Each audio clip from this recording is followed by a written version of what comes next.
Welcome to IEG 2018. I'm Adam White with Front Office Sports, and I'm joined by Ryan Bishara, Director of Corporate Partnership Marketing Strategy with the LAFC. And in terms of unique partnerships, obviously there's been a lot. The big one, YouTube, and what you guys do with them. Can you just touch on what is that deal like with YouTube in terms of just being completely different for the most part? Yeah, absolutely. So obviously every brand would love to partner with Google. This is as close as you can possibly get. And we were really fortunate that we had a great alignment from the beginning. I think there's a synergy naturally with the leadership team, with Matt Ross and Angela Cortin, that they love football and the passion, the energy, the culture that this particular game provides that you can't really get with other sports.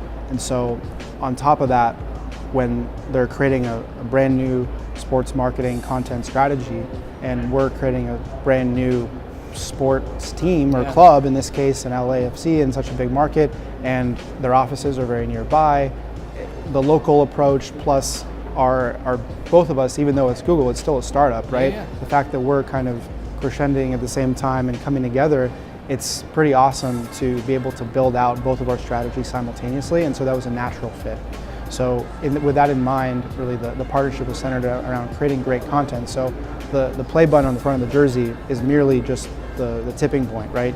There's a whole broadcast side of the deal, so that way we can create the first really OTT partnership in sports with a club and organization that set a precedent for many leagues and other teams in the future, as well as the rest of MLS as an example, because Seattle Sounders ended up doing a deal recently after that.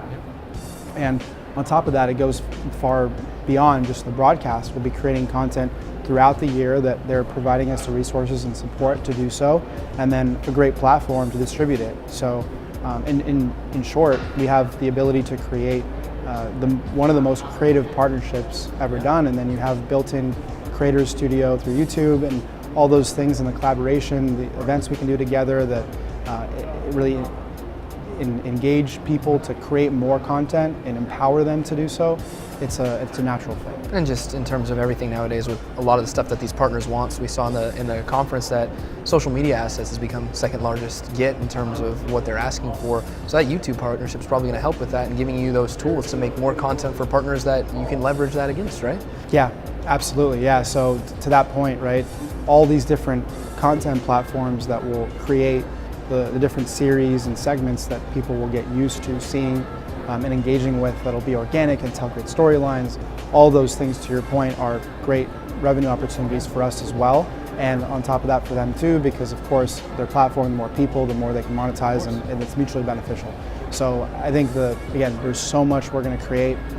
We have 3 years on our deal that we can do this, and at the very least, and hopefully it just continues, because the content that we create for these next 3 years is so organic, and people get so used to it that we can't live without it. Yeah, now being in a major market, a ton of other competition, can you just talk about the struggles you may have faced early on and how you addressed that with some brands and how you differentiated yourself in a market that already has another MLS team, 2 basketball teams, 2 baseball teams, the beach, the sun, you know? Yeah, absolutely. So fortunately we didn't have to compete with the beach and the sun too much, but what we did have to compete with, I think, was just the understanding of what LAFC was, more so than anything. But we quickly were able to overturn that. But all of it really comes down to the methodology and our strategy of street by street, block by block, one by one. Right? There was no mass marketing campaign.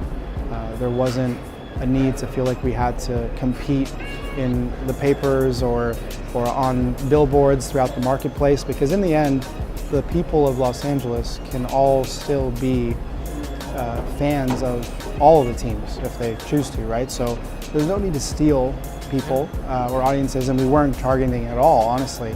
It was an organic approach of, look, we want to invite people to be a part of the community that we're building organically, to really be a part of the history, or make history together with LAFC. And the fact that fans, for example, got to actually contribute to the construction and the designing of the stadium with Genzer, our architect, at their offices in downtown LA. We invited a bunch of the supporters that really started with us from day one to contribute to thinking through how we maximize the space that we have in a brand new stadium, make it technologically friendly, enhance the fan experience, provide areas and spaces that are conducive to great conversation, but also to really maximize the match itself, be authentic to the sport so that that's the focus completely.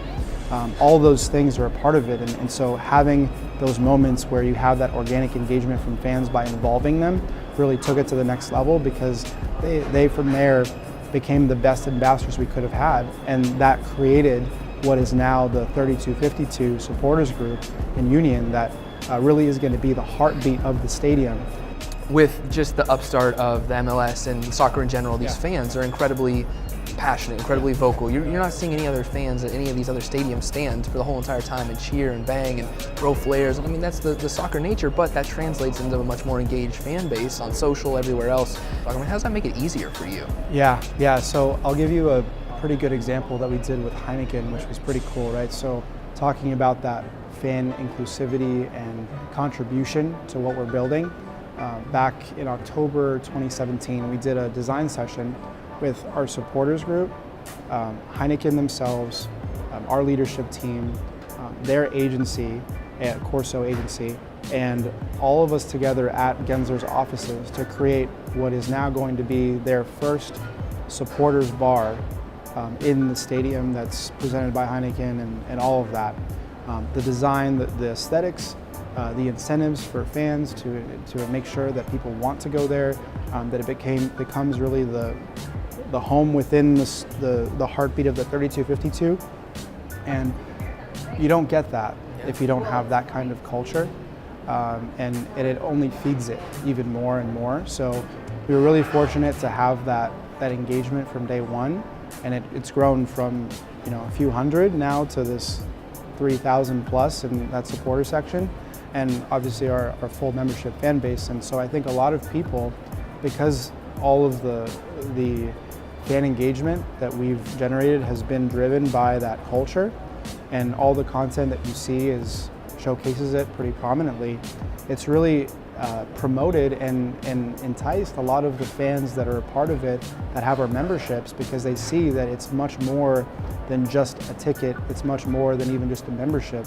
It's a whole community that you're now a part of, and the events that take place that are surrounding that culture, it's infectious, right? And because we're building our connection between our fans, supporters, to these brands for the very first time, and we're being thoughtful about trying to make each category or industry as exclusive as possible so that they have a full presence and a true sense of value in what they're getting with us in a partnership.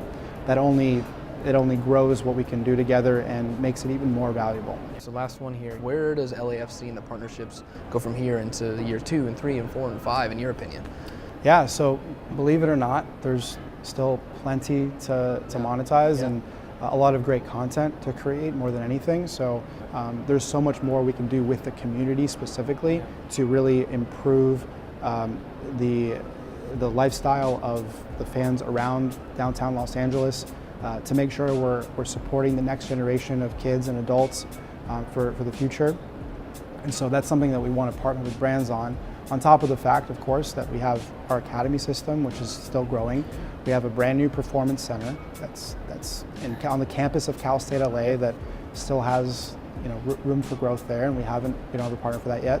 And then there's still spaces within our stadium that have access to be really connected with the brand. So all those things together, there's plenty to do, and not to mention, hopefully as we accelerate, there's going to be more international friendlies that we'll create, and all of that is going to raise the bar for engagement of not just LAFC, but really the sport holistically in the city, and the rivalry with the Galaxy as it's already started on a great note. I don't think you could ask for anything better than that. I mean, other than like a win, right? Yeah, of course. But in the end, you take it, because no matter what, it was one of the most engaging and exciting games in MLS history. We've heard it from brands, we've heard it from fans, we've heard it all over the place.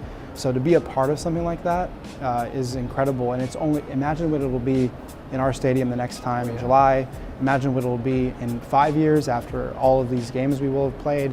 So all of this is only going to grow the game and make everything else easier to sell. Yep.